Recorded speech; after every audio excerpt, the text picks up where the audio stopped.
The Neverwood apartment complex was a sprawling, aging building with a history as long and twisted as its labyrinthine corridors.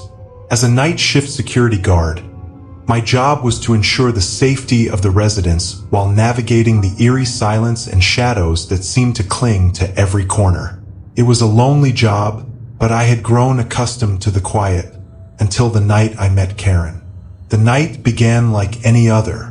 I checked the security monitors, made my rounds, and noted any minor issues in my log. Around midnight, I settled into my chair, watching the screens for any signs of trouble.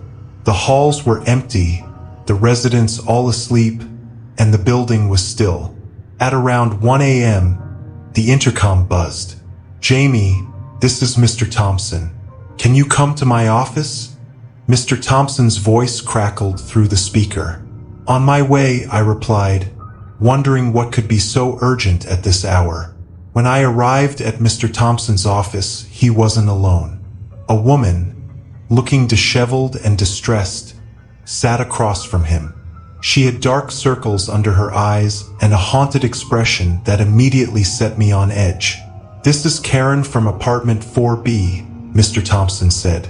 "She's been having some issues. What's going on?" I asked, glancing between them. Karen looked up, her eyes filled with desperation. "My apartment is haunted," she said, her voice trembling. "I keep hearing my husband's voice." Mr. Thompson sighed. "I've already checked her apartment several times, Jamie. There's nothing there, but she insists something's wrong." I nodded. "All right, I'll take a look." Karen led me to her apartment. As soon as we stepped inside, I felt a chill. The air was heavy, and a sense of unease settled over me. Karen pointed to the living room.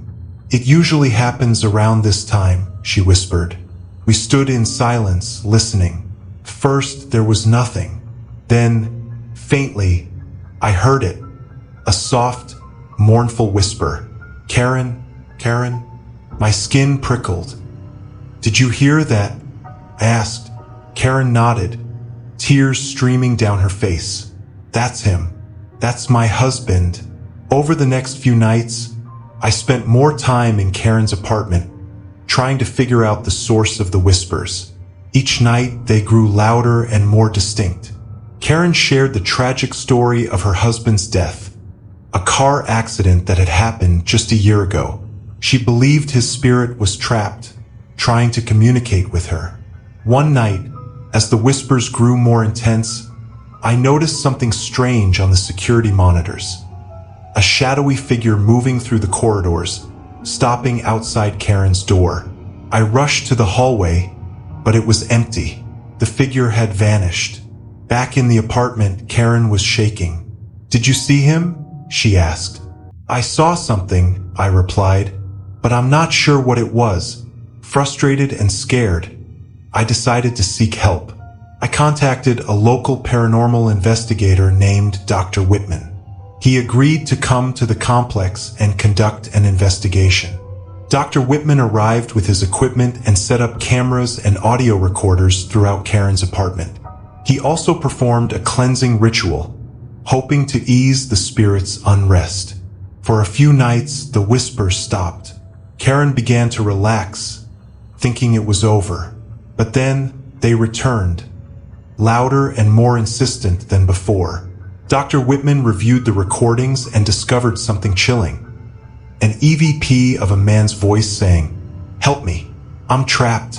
Determined to get to the bottom of this, I spent another night in Karen's apartment, this time with Dr. Whitman by my side. As midnight approached, the temperature dropped, and the whispers began again. "Karen, help me." Dr. Whitman focused on the EVP recorder, asking questions to the spirit. "Who are you? Why are you here?" There was a pause. Then the voice replied, "I am here because of her." Karen gasped. "What does that mean?" Suddenly, the lights flickered, and a cold wind swept through the apartment. A shadowy figure appeared in the corner of the room, its form becoming more defined. It was a man, his face twisted in pain. "It's him," Karen whispered. "It's my husband."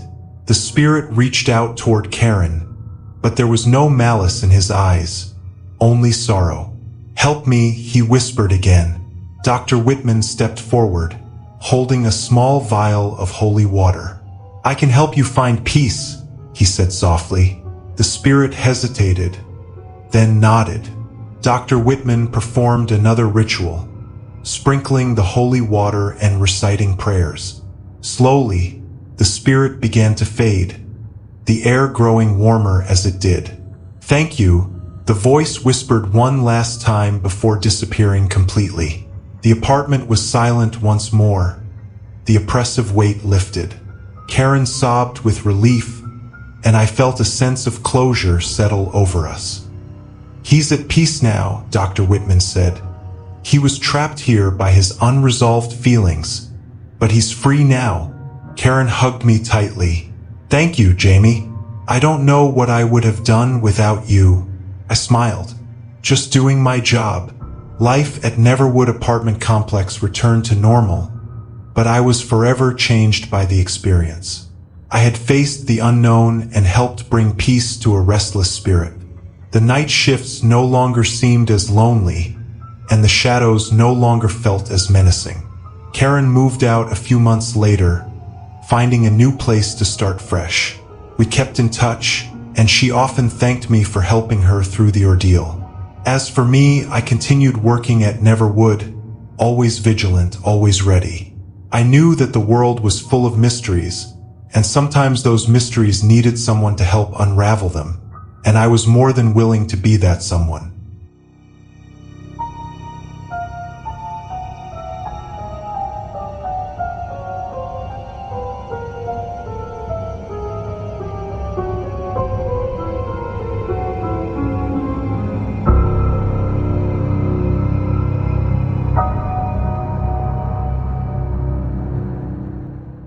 Here's a polished version of your script, with proper paragraphs and punctuation. I'd always lived in quiet neighborhoods, the kind of places where people kept to themselves, where the loudest sounds were kids playing in the distance or the occasional barking dog. When I moved into the small suburban house on the edge of town, it felt like a new chapter, a fresh start, new beginnings. I was in my late 20s, trying to shake off the weight of a bad breakup and start over. The neighborhood was perfect, quiet, clean, and far enough from the city that I could finally get some peace. My neighbors were a mix of retirees and small families. Everyone was friendly in that superficial suburban way, smiles and waves, but never anything more than polite conversation. Except for Mr. Roberts. He lived directly across the street from me, in a house that looked like it had seen better days. The paint was peeling, the lawn overgrown, and the windows were always shut tight, the blinds drawn. In a neighborhood where everyone took pride in their perfectly manicured lawns and freshly painted fences, Mr. Roberts' house stood out like a sore thumb. I'd see him sometimes, sitting on his porch in an old, worn-out chair. He was in his 60s, maybe 70s, with a gaunt face and hollow eyes that always seemed to be watching. There was something about him that made me uneasy, something I couldn't quite put my finger on. He never waved or smiled like the other neighbors. He just watched. It was a week after I'd moved in when I first noticed something strange. It was late at night, and I had just finished unpacking the last of my boxes. The street was quiet, the only sound the soft hum of crickets outside my window. I was getting ready for bed when I saw him. Mr. Roberts standing in the middle of the street directly in front of my house. His face was turned up toward my window, his eyes locked on me. He didn't move, didn't blink, just stood there, staring. I froze, unsure of what to do. Was he drunk? Confused? I couldn't shake the feeling that something was wrong, that this wasn't just a case of an old man wandering outside in the middle of the night. There was a purpose to the way he was watching me, like he was waiting for something. I stepped away from the window, my heart racing, and grabbed my phone. I didn't want to call the police. He hadn't done anything, but I didn't know what else to do. By the time I gathered the courage to look outside again, he was gone. The street was empty, as if he'd never been there at all. The next day, I tried to shake it off. I told myself it was nothing, just a weird encounter with an eccentric neighbor. People in small towns had their quirks. But I couldn't stop thinking about the way he looked at me, the intensity in his eyes. I brushed it off as paranoia, chalked it up to being new and unfamiliar with my surroundings. But it wasn't long before things started getting stranger. I began seeing Mr. Roberts more often, always at odd times, always watching. Sometimes I'd catch him standing at his window, staring out at my house with that same unsettling intensity. Other times, I'd look out from my kitchen while making coffee in the morning, and there he'd be, standing on his porch, his eyes fixed on me. There was never any interaction. He never waved, never spoke, just watched.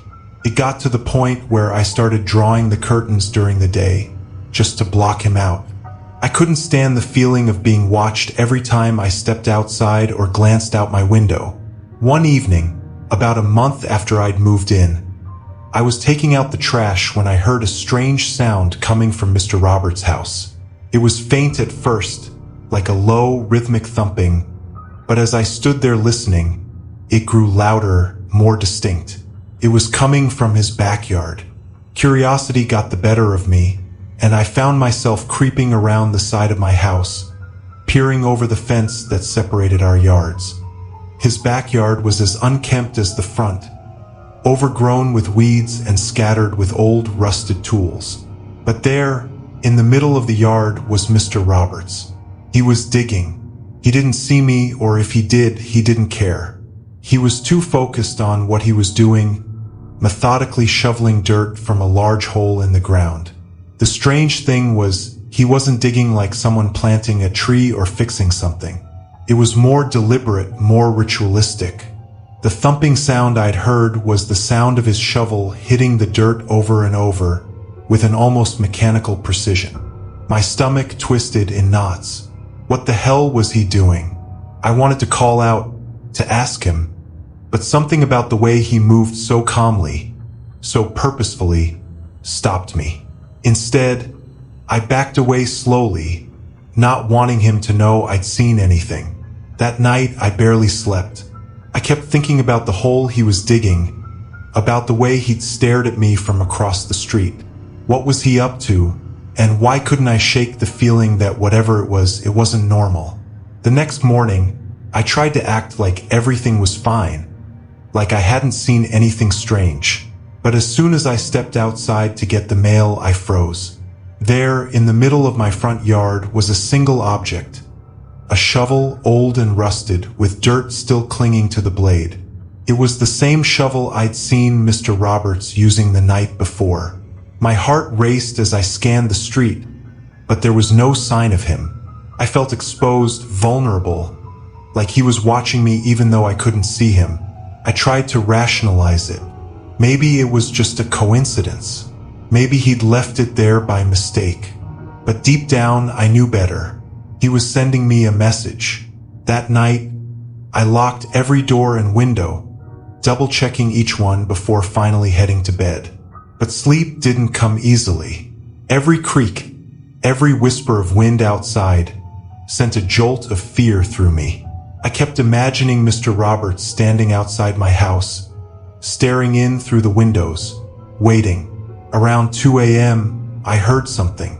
It was soft at first, almost imperceptible. But as I lay there holding my breath, it grew louder. A tapping. Not on the walls, not on the roof, but on the glass. My heart pounded in my chest as I slowly sat up, straining to listen. The tapping continued, steady and rhythmic, like fingernails drumming against the window pane. I didn't want to look. Every instinct in my body screamed at me to stay in bed, to pull the covers over my head and pretend it wasn't happening. But I couldn't. Slowly, I got out of bed and crept toward the window, my heart hammering in my throat. The tapping stopped. For a moment, there was only silence. I reached out, my hand trembling, and pulled back the curtain. Mr. Roberts was standing right outside my window, his face inches from the glass, his eyes wide and unblinking. His lips were twisted into a grotesque smile that sent a wave of nausea through me. In his hand, he held the same shovel from earlier, the blade now smeared with dark, wet soil. I stumbled back, choking on a scream, my heart racing so fast I thought it might explode. He didn't move. He just stood there, watching me, his breath fogging up the glass. I grabbed my phone, my hand shaking so badly I could barely dial. I called the police, stammering out my address, my words coming out in a panicked rush. They said they'd send someone over right away. When I looked back at the window, Mr. Roberts was gone. The police arrived about 20 minutes later, but by the time they searched the area, there was no sign of him. I told them everything, the staring, the digging, the shovel, but they didn't seem too concerned. They said they'd talk to him, but there wasn't much they could do without any real evidence of a crime. After they left, I sat in my living room, clutching a cup of coffee, trying to calm down. But as the hours passed, I couldn't shake the feeling that something terrible was about to happen. That night, I slept with the lights on. I woke up every hour, jolting awake at the slightest sound, but the house remained quiet and empty. It wasn't until the next morning that I noticed something truly strange. Mr. Roberts' house was different. The windows, which had always been tightly shut, were now wide open. The front door, usually locked and bolted, hung ajar, swaying slightly in the breeze.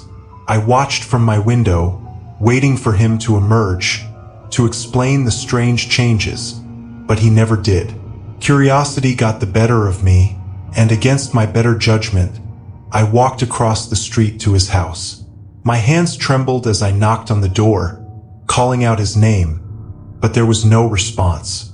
The door creaked open under the force of my hand, revealing a dark, musty interior. The house was a mess. Piles of newspapers, dirty dishes, and dust-covered furniture.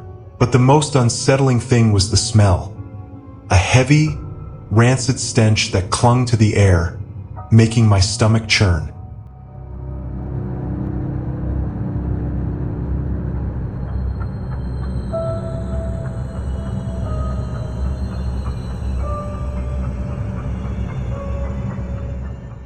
When I first moved into the quaint little house on Maple Street, I was drawn to the serene atmosphere and the perfect picture postcard charm of the neighborhood.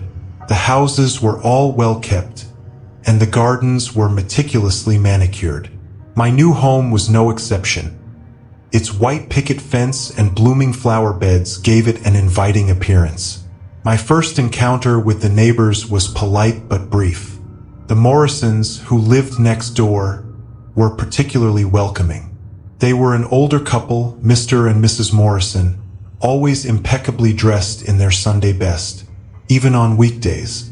Their house was a mirror image of mine, down to the last detail, and their garden was equally immaculate. They greeted me with warm smiles and a freshly baked pie, claiming it was a housewarming gift. The Morrisons seemed to have an underlying sense of perfection. Their house was always spotless, their lawn always perfectly trimmed. They held frequent garden parties that were always cheerful and well attended. Their life appeared idyllic, perhaps too idyllic. There was a certain, almost unnerving perfection in their mannerisms and their home.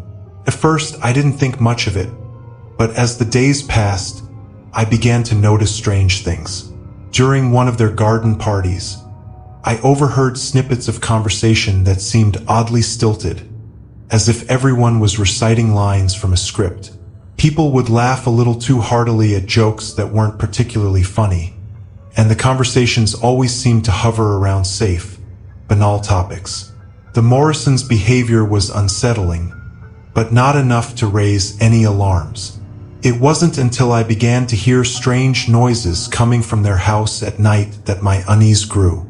The sounds were faint but distinct, scratching, shuffling, and occasional muffled thuds. I assumed it was just old pipes or perhaps some home improvement work, but the noises grew increasingly disturbing. One particularly stormy night, the power went out across the street. I was left in darkness, and the house felt eerily quiet. I could hear the Morrisons' house distinctly.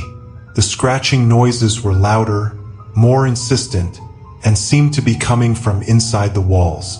It sounded almost like someone or something was trying to escape.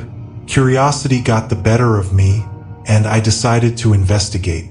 I waited until the rain had abated and ventured over to their house. The usually warm, welcoming glow of their windows was replaced by an ominous darkness. The front door was slightly ajar, and I could see faint flickers of light coming from inside. I hesitated but pushed the door open, calling out softly to see if anyone was home. No one responded. The house was unnervingly quiet.